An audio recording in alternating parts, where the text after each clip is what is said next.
किसी को कोताही करने की हिम्मत ना हो। सही शुक्रिया जी। जनाब अमीर हैदर आजम खान होती साहब, दे रहा हूं, आपको भी मौका दूंगा। शुक्रिया स्पीकर साहब। स्पीकर साहब, आज सानिहाए मरी पे हम बहस कर रहे हैं और मुझसे पहले अपोजिशन बेंचेस से भी और ट्रेजरी बेंचेस से भी काफ़ी सारे साथियों ने बात की है। मुझे इस बात का भी एहसास है कि मेरे बाद भी कुछ साथियों ने बात करनी होगी, तो मैं बहुत लंबी बात नहीं करूंगा। सबसे पहले तो वो 23 लोग जो शहीद हुए, जो गुजरी उन पे गुजरी, और अब जो गुजर रही है उनके घर वालों पे गुजर रही है। और जाहिरी बात है कि हम इस पर अपनी राय तो दे सकते हैं, बात कर सकते हैं, लेकिन वो दर्द और वो तकलीफ जो वो लोग महसूस कर रहे हैं वो हम में से कोई भी महसूस नहीं कर सकता। मेरे ख्याल से आज के बहस पे तो और कोई बात होनी नहीं चाहिए थी, किसी और मौजू पर बात नहीं होनी चाहिए थी, लेकिन बदकिस्मती से आज भी कुछ ऐसी बातें हुई और की गई जो कत्तन इस मौके की मुनासबत से नहीं होनी चाहिए थी। जो बर्फबारी हुई है स्पीकर साहब, वो ना लीडर ऑफ द ऑपोजिशन के कहने से हुई है और ना लीडर ऑफ द हाउस के कहने से हुई है, लेकिन बर्फबारी तो हुकूमत के कहने से नहीं हुई और ना होती है। लेकिन जब ये इत्तलात थी कि बर्फबारी होनी है, जब ये इत्तलात थी कि जरूरत से ज्यादा बारिशें होनी है, जब इस बात का पता था, जब ये मालूमात फराहम की जा चुकी थी, तो सबसे पहले सवाल ये उठता है स्पीकर साहब कि लाखों की तादाद में लोगों को किसने और क्यों मरी जाने दिया, किसने और क्यों, इसकी तहकीकात होनी चाहिए। फिर जब ये लाखों लोग वहां पर गए और ये इस आजमाइश, इस तकलीफ से गुजर रहे थे, तो बर वक्त रिस्पॉन्स क्यों नहीं था, किसकी जिम्मेदारी थी, इसकी तहकीकात जरूर होनी चाहिए। हम उनके फौत होने के बाद उनको कह रहे हैं कि आपको गाड़ी की शीशे नीचे कर लेने चाहिए थे। वो फौत हो गए हैं तो हम अभी उनको कह रहे हैं कि ये गाड़ी की शीशे अगर आप नीचे कर लेते तो आप शायद बच जाते, आप ना मरते। ये बात उनको पहले कोई कहने वाला नहीं था, समझाने वाला नहीं था। इसलिए मैं समझता हूं कि यहां पर अभी ये तो तय होना बाकी है कि गफलत किस किस ने की है। जाहिर बात है कि गफलत हुकूमत और इंतजामिया की है, लेकिन स्पीकर साहब एक गफलत होती है, एक मुजरिमाना गफलत होती है। यहां पर मुजरिमाना गफलत की गई है, अगर इसकी तहकीकात ना की गई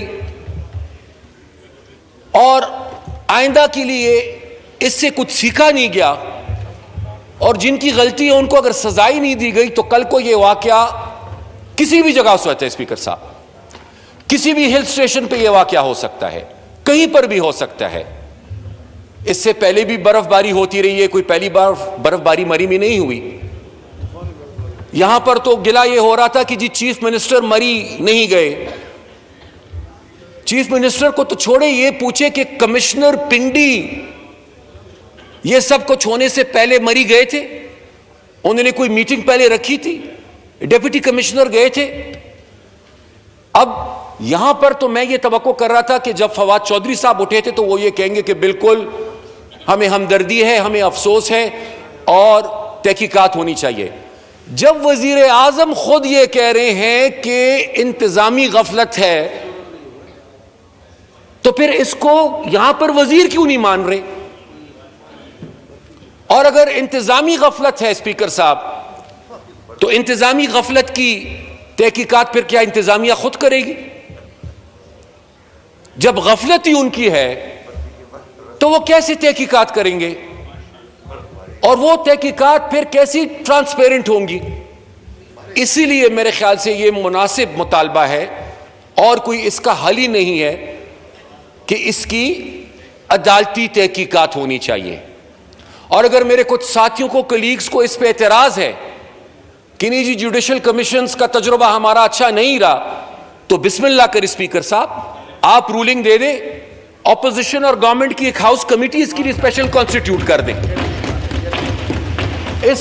इस हाउस की कमेटी कॉन्स्टिट्यूट करें, उसमें ट्रेजरी बेंचेस की भी एमएनएस बैठे, ऑपोजिशन की भी बैठे, उनको ये जिम्मेदारी दे, वो तहकीकात करें और वो आकर अपनी रिपोर्ट इस हाउस में पेश करे और फिर उस रिपोर्ट की रोशनी में फिर ये हाउस फैसला कर ले। और एक आखिरी गुजारिश स्पीकर साहब, इस पर जरूर बहस होनी चाहिए थी। मैं मशकूर हूं चेयर का कि इस पर आपने बहस कराई, लेकिन पुख्तनख्वा में भी और बलोचिस्तान में भी स्पीकर साहब आपके इल्म में है, पिछले साल 1.5 साल से हालात खराब हो रहे हैं, बेगुनाह लोग मारे जा रहे हैं, दहशतगर्दी फिर से सर उठा रही है, दहशतगर्द फिर से मुनज़्ज़म हो रहे हैं, मशरान पर, आर्म फोर्सेस पर, पुलिस पर, सरकारी एहलकारों पर फिर से मुनज़्ज़म अंदाज से हमले हो रहे हैं। तो मेहरबानी मेरी गुजारिश ही होगी कि जहां पर हम साने मरी पे बहस कर रहे हैं, तो ये जो नई डेवलपमेंट्स इस खित्ते में हो रही है, 1, 2, 3 दिन इसके लिए भी मुख्तस कर दे ताकि हाउस इस पर भी बहस कर ले। शुक्रिया स्पीकर साहब। जी जनाब मोहसिन दावर साहब। बहुत शुक्रिया जनाब स्पीकर। जनाब स्पीकर, यकीनन मरी का वाक़या बहुत ही ज़्यादा अफसोसनाक है और जितने भी लोग उसमें शहीद हुए हैं उनके लवाहकीन से हमारी दिली ताज़ियत है और उनके लिए सब्र की दुआ करते हैं। और मैं जनाब स्पीकर ये कहूँगा कि ये जो मरी का वाक़या है ये तकरीबन घंटा 1.5 घंटा पाकिस्तान की कैपिटल से, इस्लामाबाद से घंटा 1.5 घंटे के फासले पर है। तो इसके लिए जितने भी जस्टिफिकेशंस निकालने की अगर कोशिश की जाए तो मेरे ख्याल में इसको कोई जस्टिफाई कर नहीं सकता। और ये कुछ थोड़ी बहुत भी गफलत नहीं है, मैं तो इसको स्टेट कोलैप्स कहूँगा कि अगर इस्लामाबाद में ये हमारी सूरत हाल है तो इमेजिन के दूर दराज इलाकों में क्या सूरत हाल होगी। कल ही मेरे सामने एक वीडियो आई जो कि तिरा खैबर एजेंसी की है, जहां पर इससे भी कई गुना ज़्यादा बर्फबारी हुई, या इसके साथ साथ जो यहाँ पर अभी इशारा हुआ कि कोशक और तोबा, चकजाई और मुल्क के मुख्तलिफ इलाकों में यह बर्फबारी हुई, तो जो इलाके एक्सेसिबल नहीं है वहाँ पर क्या सूरत हाल होगी उनका तो फिर अल्लाह ही हाफिज है। जब इस्लामाबाद से 1.5 घंटे के फासले पर मरी की ये सूरत हाल है तो मेरे ख्याल में ये एक बहुत बड़ी गफलत है और इसको तहकीकात के बगैर छोड़ना नहीं चाहिए। और यहाँ पर अब मुख्तलिफ किस्म के बयानात आ रहे हैं, लेकिन 5 जनवरी को एनडीएमए की भी एक ट्वीट जो कि उनके टाइम लाइन पर अभी भी पड़ी है और वो ये कह रहे हैं कि हालात मुकम्मल तौर पर कंट्रोल में हैं और हम पीडीएमएस के साथ राब्ते में हैं। तो ये भी बताया जाए कि पीडीएमए की गफलत थी, एनडीएमए की गफलत थी, ये रिस्पॉन्सिबिलिटी ज़रूर फिर फिक्स होनी चाहिए। और फिर उसके बाद जब स्टेटमेंट्स आते हैं तो हमारे वज़ीर आज़म साहब एज़ यूजुअल फिर विक्टिम्स को ही ब्लेम करते हैं कि वो